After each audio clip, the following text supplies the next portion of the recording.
Hey guys, welcome to another video. তো আজকে হলো সানডে।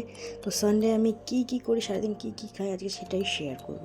সকালে উঠে খেয়ে নিলাম জল খাওয়ার পরে সকালের খাবার খেয়ে নিলাম রুটি আর সবজি আর একটা ডিম সেদ্ধ। তারপর আবার জল খেয়ে নিলাম, আর অ্যাজ ইউজুয়াল আমার দিদির ছেলে এসে আমাকে জ্বালাচ্ছে। তারপরে দুপুরবেলা স্নান করে এসে খেয়ে নিলাম একটা প্লিক্সের অ্যাপেল সিডার ভিনিগার।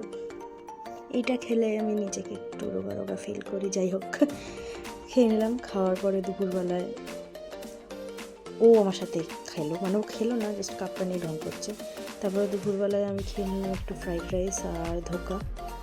আমি এই কোয়ান্টিটিটাই খাই যেহেতু আমি বেশি মোটা হয়ে যাচ্ছি। তো বিকেলবেলা উঠে আমি আবার খেয়ে নিলাম একটু জল, আর আমি এই বোতলটাতেই জল খাই কারণ এটা একটা মাপ আছে। তো তারপর আমি খেয়ে নিলাম কিছু নাটস, আলমন্ড 4টে খেয়ে নিলাম। তারপরে আমার দিদি ছেলের সাথে খেলতে খেলতে খাচ্ছিলাম, আর ও খাবে বলে করছিল কিন্তু আমি দিচ্ছিলাম না। কিন্তু তারপর চলে গেলাম আমি জিম করার দরকার আমার মতো মোটা।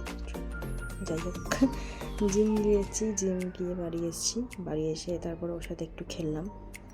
ও আমার সাথে খেলতেছিল, খুব মজা পায় আমার সাথে খেলতে। তো খেলছিলাম আমরা দুজনে খেলতে তারপরে রাতে খেয়ে নিলাম আর একটা প্লিক্সের apple cider vinegar. That's it. ভিডিওটা ভালো লেগে থাকলে like, comment, share and subscribe.